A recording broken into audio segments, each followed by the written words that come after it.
ACB పేరు ఉపయోగించుకుని కొంతమంది వాళ్ళని దోచుకున్న వారు కూడా మనం చాలా మందిని చూసాం. ఇలాంటి సంఘటన ఎక్కడ మీకు తారసపడింది? నాకు ఏసీబీ డిఎస్పీ అని ఫోన్ చేస్తున్నాడు సార్. ఒక ఆయన డబ్బులు డిమాండ్ చేస్తున్నాడు. నాకు బాగా టెన్షన్ గా ఉంది, టార్చర్ ఉంది. మీకు ఏమన్నా శత్రువులు ఉన్నారు సార్ ఆ ఏరియాలో పనిచేసే వాళ్ళు? బెదిరించారా ఏమన్నా అని అవన్నీ అడిగినాం. అవన్నీ ఏం చెప్పలే. ఏ నెంబర్ నుంచి బెదిరించారు 6 months కాల్ డేటా చూస్తే అందరూ దాంట్లో రెవెన్యూ అధికారులవి, సబ్ రిజిస్టార్స్, పోలీస్ ఆఫీసర్స్ ఉన్నారు. ఆ నెంబర్ లో కాల్ చేసి అడిగినాం. ఏసీబీ డిఎస్పీని ఒక ఫోన్ చేశారు సార్, అకామిడేషన్ పెట్టమంటే పెట్టినాం సార్. సబ్ రిజిస్టార్ అడిగినాం. వాళ్ళ బ్రదర్ వస్తాడని చెప్పి చేయమంటే చేసినాం సార్. ఒక 2-3 అధికారులు డబ్బులు కూడా ఇచ్చారు. అంటే దాదాపు అధికారులందరూ కూడా బెదిరించుకున్నాడు. మొత్తంలో దోచుకున్నాడు సార్. రెవెన్యూ వాళ్ళ దగ్గర పనులు చేయించుకున్నాడు. ఒక దాదాపు 50 నుంచి 60 వేలు డబ్బులు వసూలు చేసినాడు. కార్ల దగ్గర ఎంఆర్ఓ ఫోన్ చేసినాడు. మా తమ్ముడు ఇష్యూ ఉంది, పట్టా ఇప్పించాలా, నువ్వు చేయాల్సిందే అని చెప్పి. ఇతనే ఫోన్ చేస్తాడు, మా బ్రదర్ వస్తాడని చెప్తాడు. ఇతనే పోయి అక్కడ పోయి వాళ్ళ పనులు చేసుకుంటాడు. తమ్ముడు ఆయనే, అన్న ఆయనే.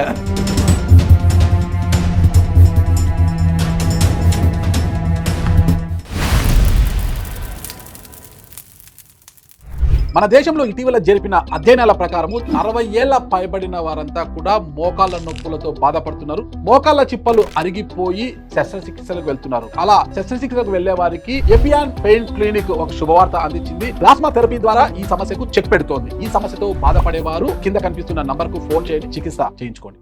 Welcome to Suman TV. నేను మీ నాగరాజ్ బైర్సిటీని. ప్రభుత్వ ఉద్యోగస్తులు ఎవరికి భయపడతారు అంటే, ప్రభుత్వ ఉద్యోగస్తులు తప్పు చేసిన వారు ఎవరికి భయపడతారు? ఏసీబీ పేరు చెబితే అందరికీ ముచ్చమటలే అనమాట. ఇంకా వ్యాపారస్తులు వాళ్ళు వీళ్ళైతే ఇంకా ట్యాక్స్ వాటి వీటికి భయపడుతుంటారు. రాజకీయ నాయకులు అయితే సిబిఐలు అంట అవన్నీ భయపడుతుంటారు.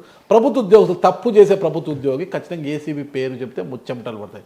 అలాంటి విభాగాన్ని ఒక చోరుడు అవకాశంగా మలుచుకొని ప్రభుత్వ ఉద్యోగులకు ఎక్కడైతే తప్పు జరుగుతుందో, ఎక్కడైతే ఎక్కువ ఆదాయం ఉంటుందో వారికి ఫోన్ చేయడం. నేను ఏసీబీ అధికారిని మాట్లాడుతున్నాను, సో ఇంత సొమ్ములు నాకు ఇస్తే మీ పైకి ఎలాంటి కేసు లేకుండా, రైట్స్ జరుపుకోకుండా చూసుకుంటాను, నేను ఎలాంటి ఇది లేకుండా చూసుకుంటానని ఇలా బెదిరిస్తూ వాళ్ళతో డబ్బులు సొమ్ము చేసుకోవడం అనేది ఆనవాయితీగా మారిపోయింది. ఎన్ని తప్పులు చేసినా ఎక్కడో ఒకసారి దొరకక మానాడు కదా.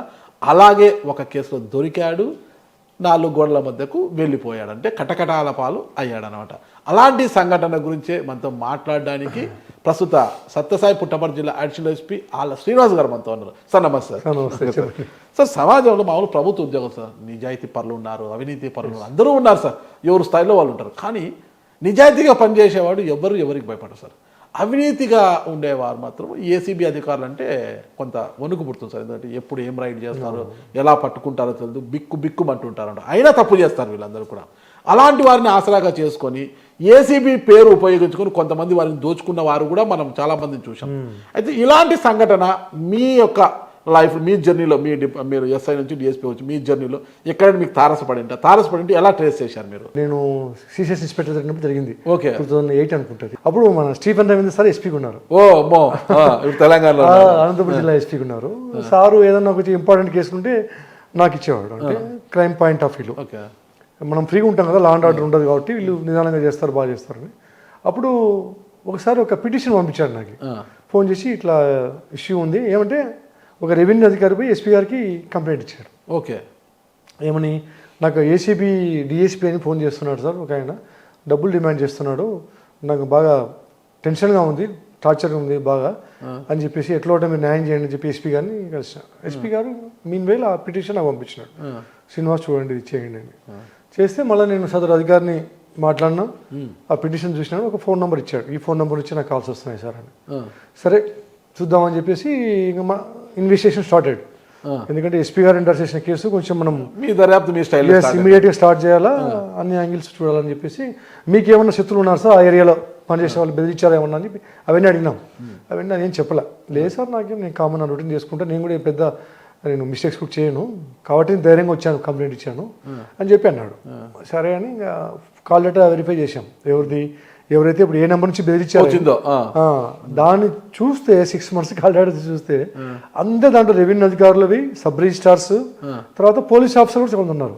ఓకే, ఏంటి ఇది అని చెప్పేసి ఆ నెంబర్లు మనం తీసుకొని వెరిఫై చేసి ఆ నెంబర్లో కాల్ చేసి అడిగినాను. అడిగితే మా పోలీస్ వాళ్ళు Dhone area, Guntakal area, sir ACP డిఎస్పీని ఒక ఫోన్ చేశారు సార్, అకామిడేషన్ పెట్టమంటే పెట్టినాం సార్. మీరు కలిశారా అని. లేదు సార్, వాళ్ళ బ్రదర్ బంధువులు వస్తానంటే పెట్టమంటే పెట్టినాడు. అందుకని అప్పుడు కాల్ చేసినారు సార్, అంతే సార్ అని సార్ నేను పెట్టేసినాం. సబ్ రిజిస్టర్ వాళ్ళని అడిగినాం, అడిగితే ఏదో వాళ్ళు ఏదో పని ఉందని వాళ్ళ బ్రదర్ వస్తాడని చెప్పి చేయమంటే చేసినాం సార్ అన్నాడు. ఒక 2-3 అధికారులు డబ్బులు కూడా ఇచ్చారు, ఒక 20,000 15,000 అట్లా. అంటే దాదాపు అధికారులందరూ కూడా బెదిరించుకున్నాడు. మాకు అర్థమైంది ఏమంటే ఇతనే ఫోన్ చేస్తాడు, మా బ్రదర్ వస్తాడని చెప్తాడు, ఇతనే పోయి అక్కడ పోయి వాళ్ళ పనులు చేసుకుంటాడు ఏసీబీ అధికారిని నెపంతో. అట్లా మెయిన్ మనకి టెక్నాలజీ ఉపయోగించి సేమ్ కాల్ డేటా బేస్ చేసుకుని మళ్ళీ అతని మోస్ట్ కాలర్ తీసుకున్నాం. ఆ నెంబర్ నుంచి ఎవరితో మాట్లాడినాడు మోస్ట్ కాలర్స్ మనం ఎమ్యులేట్ చేసుకుంటూ పోతే ఒక వ్యక్తిని పట్టుకుంటే ఎవరిది ఈ నెంబర్ అంటే మనకు పలానా వ్యక్తి ఈ వ్యక్తి అని చెప్తే అప్పుడు ఆ వ్యక్తిని అదుపులో తీసుకొని మనం విచారిస్తే ఇవన్నీ బయటపడినాయి. ఏం రా అంటే ఏసీబీ పవర్ఫుల్ డిపార్ట్మెంట్ కాబట్టి ఏసీబీ వాళ్ళ పేరు చెప్తే నా పనులు అవుతాయి, నాకు కూడా డబ్బులు ఇస్తారు. తప్పు చేసినామని మనం తప్పు చేసినామని అడిగితే డెఫినెట్గా అంతో ఇంత ఇస్తాడు కదా సార్, అందువల్ల నేను ఈ వృత్తి ఎంచుకున్నాను అని చెప్పేసి మనకు విచారణలో అది ఇంటరాగేషన్లో వాస్తవాలు బయటికి రావడం జరిగింది. అప్పుడు ఆ రెవెన్యూ అధికారి ఊపిరి పీల్చుకున్నాడు. తర్వాత ఎస్పీ గారు కూడా పోయి మళ్ళీ రెవెన్యూ అధికారుల సంఘం అంతా కూడా వాళ్ళు ధన్యవాదాలు తెలిపినారు. ఓకే, అంతే ఎంత మొత్తంలో వీడు దోచుకున్నాడు అంటే ఒక రెవెన్యూ వాళ్ళ దగ్గర పనులు చేయించుకున్నాడు ఆబ్లిగేషన్. ఓకే, ఒక దాదాపు 50,000 నుంచి 60,000 డబ్బులు వసూలు చేసినాడు కొంతమంది దగ్గర, సబ్ రిజిస్ట్రార్ దగ్గర. నువ్వు వాళ్ళకి ఇట్లా చేసినావు నీకు ఫైల్ తీస్తాను బయటికి, లేదా నువ్వు డబ్బులు ఇవ్వకపోతే నీ ఇష్టం, మళ్ళీ ఇష్యూ అవుతుంది, నీ మీద రిపోర్ట్ వెళ్ళిపోతుందని వాళ్ళు మామూలుగా భయపడి మళ్ళీ ఇతనికే ఇస్తారు. తన అవసరాలు ఉంటే వారికి ఫోన్ చేయడము, ఏసీబీ అధికారులు ఎంఆర్ఓ ఫోన్ చేసినాడు, మా తమ్ముంది ఇష్యూ ఉంది, నువ్వు పట్టా ఇవ్వాలా, పట్టా ఇప్పించాలా, సో అతను వస్తాడు, నువ్వు చేయాల్సిందే ఓకే అని చెప్పి మళ్ళీ ఇతనే పోతాడు. ఎవరైతే ఫోన్ చేస్తే అతనే పోతాడు, అతను ఏమన్నా మాట్లాడిన మారుతాడు, తమ్ముడు ఆయనే అన్న ఆయనే. ఎస్, అట్లా అది ప్రభుత్వ ఉద్యోగం అని చెప్పి మోసం చేసిన కేసు. దాంట్లో అదే బాధాకరమైన విషయం అంటే మా వాళ్ళు కూడా పోలీసు వాళ్ళు కూడా కొంతమంది నమ్మినారు. అంటే జనరల్గా మనం ఒక ఆఫీసర్ చెప్పినారంటే అంత క్రాస్ చెక్ చేయరు వీళ్ళు. అంటే ఏసీబీ నుంచి అట్లా ఫోన్లు రావు కదా, అంటే సోన్సో అనేది చాలా డ్యూటీ ప్రెజర్లో అకామిడేషన్ కదా వీళ్ళే. మనం చాలా లో ప్రొఫైల్ మెయింటైన్ చేసుకుంటే చాలా అకామిడేషన్ అడుగుతుంటారు ఏదన్నా వాళ్ళు ట్రావెల్ కాబట్టి ఆ సందర్భంలో కొన్ని ఇచ్చారు. రెవెన్యూ వాళ్ళైతే కొంచెం వాళ్ళు బాగా వాడుకున్నాడు ఇతను. Okay, sub registrar revenue employees ని వాళ్ళే ఎక్కువ చేస్తుంటారు కాబట్టి ఎంతో కొంత పిండుకోవచ్చు, అవకాశాలు ఎక్కువ ఉంటాయని వాళ్ళు భయపడతారని చెప్పేసి ఎక్కడ అవకాశాలు ఉంటే అక్కడ పిండుకున్నాడు. వాళ్ళ బలహీనతను ఇతను తన బలంగా మార్చుకున్నాడు. మొత్తం మీద అది ఆ బలము బలహీనత అయిపోయింది, కేసు ఫేస్ అయిపోయాయి. ఓకే, ఎంత శిక్ష పడింది సార్, ఏమన్నా ఫాలో చేశారా? తెలియదు మళ్ళీ ఇంకా కేసు మనం చేసిన తర్వాత మళ్ళీ కన్సర్న్ పిఎస్కి వెళ్ళిపోతుంది కాబట్టి వాళ్ళు ట్రయల్ చేస్తుంటారు. Okay sir, thank you.